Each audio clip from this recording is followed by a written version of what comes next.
দেখি ভাইয়া ছবি।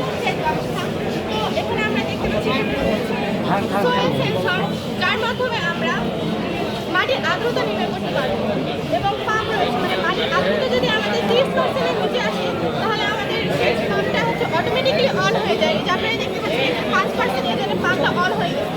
এই জন্য হচ্ছে আমাদের এখানে পানির ব্যবস্থা হবে।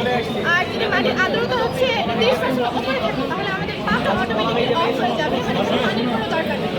তো তারপরে আমাদের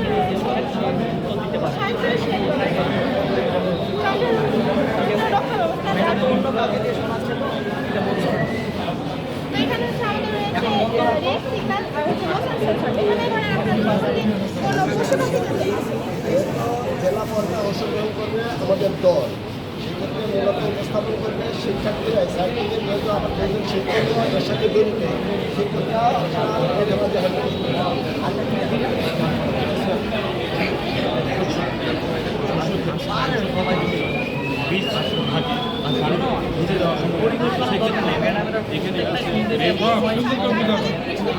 সাথে সাথে আমাদের ঝাড়টা অটোমেটিকলি অন হয়ে যাবে। আর আবার